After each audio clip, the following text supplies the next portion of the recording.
consistently being told that we are the most divided we have ever been. And I sat here and I was like, Gen Z hates boomers. Boomers fucking hate Gen Z.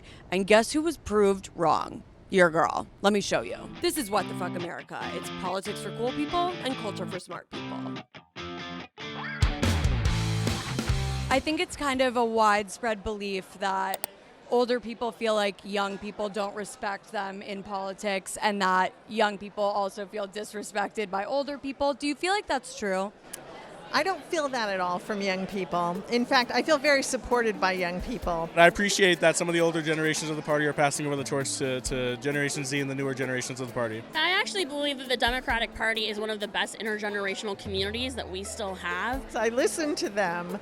I feel like they keep me current. I got to meet people who were part of the civil rights movement, and now we have some of our youngest delegates, and I'm learning from them. They told me that our merch ate, and so, I do feel like there might be difference in viewpoints, but I do think there is respect. Well, Gen Z was born into chaos, so I think that in spite of it all, Gen Z is looking around and they can see that there's an actual chance to make things right. I don't know if it's disrespect. I think it's misunderstanding. What's something that you believe boomers get absolutely right about politics? They understand that as much as we want to vote for what could change right now, you have to think long term. Something I've learned is that progress is done in steps, not in leaps. This is a marathon, not a sprint. That it's important to stay in it. It's so easy to be like, we want this now, this is what we need now, but I think change starts within, and we have to work our way up.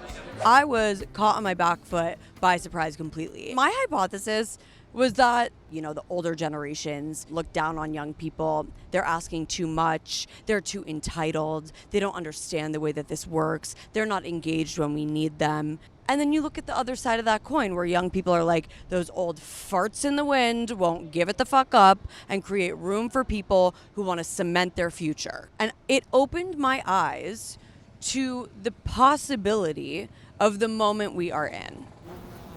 But perhaps that is changing, and we see that very much in the decision of President Joe Biden to step aside and not run for a second term. Kamala Harris stepping in, although she's not, 30, she's 59. That's a big tonal shift from where we were even just 2 months ago as we go into this 2024 election season.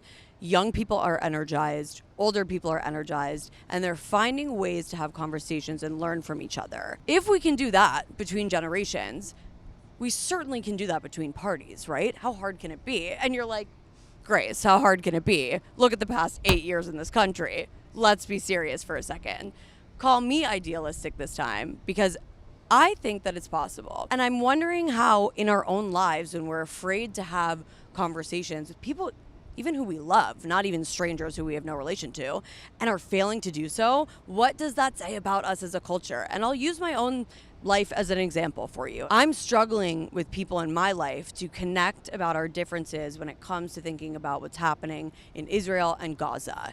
And maybe it shows that I am a coward in some ways, and that I fear disruption in some ways, and that I fear ostracism in some ways within my Jewish community. So I avoid it. My therapist is like, oh my God, it's your avoidance behavior coming out yet again. But I'm really wanting to be able to forge a new path into connecting with people who disagree with us. So I started to ask people, how do you speak to somebody who you disagree with? And I decided to turn to a person who has a tall task of bridging divides ahead of him. And his name is Governor of Pennsylvania, Josh Shapiro.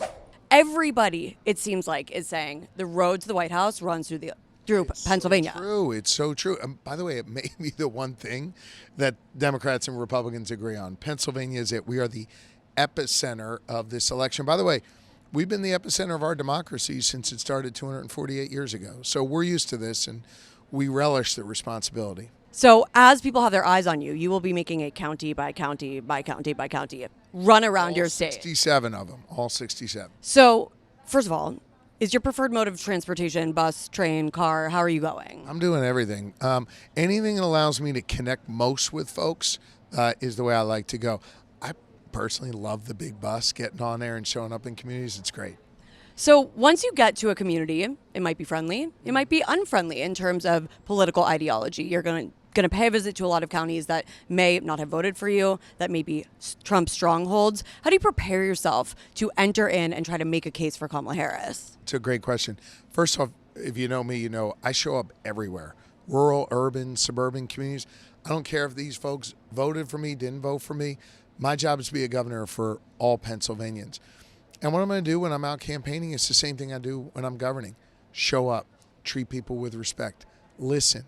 And I think what's also really important is not to say something different in one community as you would say in another. And that's really important, is that consistency, that honesty with people. And that's what I do as governor, and that's certainly what I'll do campaigning. I think that can be so hard sometimes when you think about things that are personal to you, that are affecting or involve your identity, and going into communities, understanding that people might push back against you. How do you kind of keep yourself centered and open-minded when you might feel very strongly about something in an environment where you're getting some pushback? You know, think about the person that you might disagree with the most in the world, and then try and imagine 10 different issues. There has got to be within those 10 different issues, 1, 2, 3, 5, where you actually have some common ground. So what I try and do is actually just ignore the few things that we disagree on and focus on the things that, you know, are common bonds, things that we agree on. And that's how I like to begin a conversation. Absolutely. And when it comes to the Trump of it all in your state, I'm really wondering, after hearing all of the speeches and the vibes this week, do you really believe that fun can take on fury and win? I think elections, yeah, they're about policy, they're about vision, they're about what it is that you're going to do for someone to make their life better in the future. For sure, that's really important. But it's also about how the campaign makes you feel. Does it inspire you to go out and knock on a door? Does it inspire you to throw a lawn sign in your lawn, text somebody, post something on your gram or your TikTok? I think that matters in an election. The enthusiasm matters in an election. Dragging a friend along to vote with you, that kind of stuff really matters. And so I think the feels matter. So that's how a politician taps into statewide conversations in an election year. But what about from friend to friend? We got some much needed advice from two of Ohio's youngest delegates about how to engage respectfully, even when you disagree. I grew up in a Republican household with a Republican legislator dad, and we still don't agree on a lot, and we honestly don't talk about it. And I want that to change, because we learn the most when we're talking to each other about different things. You know, we all learn from lived experiences, and as Democrats, we pride ourselves on being people of empathy and understanding and inclusiveness. But we have to make sure we're not getting too far in that partisan bubble to still talk to these people. I imagine that I'm walking into a separate room with that person. When we enter that room, we might get a little more passionate, we might get a little heated, but when we exit, we can actually get back to the place where we're friends, we're talking about random stuff, food, movies, video games, whatever, right? And then the second thing is when you walk into that metaphorical room, you actually have to be ready to listen and understand, okay, why has your family been Republican for 200 years or 100 years, and it's all about tradition? Why is that? What is near and dear to your heart? Even if the person doesn't shift their beliefs, they do develop an understanding of where people like us are coming from, and that just helps the whole conversation get better. I think that if we can cool down the climate a little bit, eventually we'll be able to start making more policy change. We'll see more bipartisan laws, which I think everyone in this country is looking for. A lot of younger voters typically see social media as sort of their one and only way to influence politics. I think that it's important to make sure that these conversations aren't only being had on social media, right? So many people will put up just a fake account and spew as much hatred and bile stuff as they really want to. But that's not going to, and you can engage as much as you want on the comment section, but you're not going to get that same feeling. You're not going to get that same mutual understanding of where the other person's coming from if you only do it on social media. So I would tell young people, you don't have to necessarily go to the DNC, right? Or get super involved in campaigns and stuff. But if a notable public servant is coming to your town, maybe go listen, right? If you see that there's people registering voters or doing the campaigning on campus, go talk to them, go engage with them for a little bit. So maybe this proves to you that there might be an older person waiting in your community that you can bond with, that you can connect with, that you can build community with. There might be a person from across the political divide in your community who you can learn to coexist with. I'm not saying you got to be besties, but learn to coexist and be peaceful with. And hopefully I can take some of that advice and apply it to having difficult conversations with people I love, coming closer, and acknowledging we don't all have to feel the same way about everything. We can still be there for each other no matter what. Isn't it so nice to see me outside? Yes, I leave my house, I leave the office. Maybe we should do this more often. This is What the Fuck America. I'm Grace Weinstein. Make sure you like and subscribe. Peace.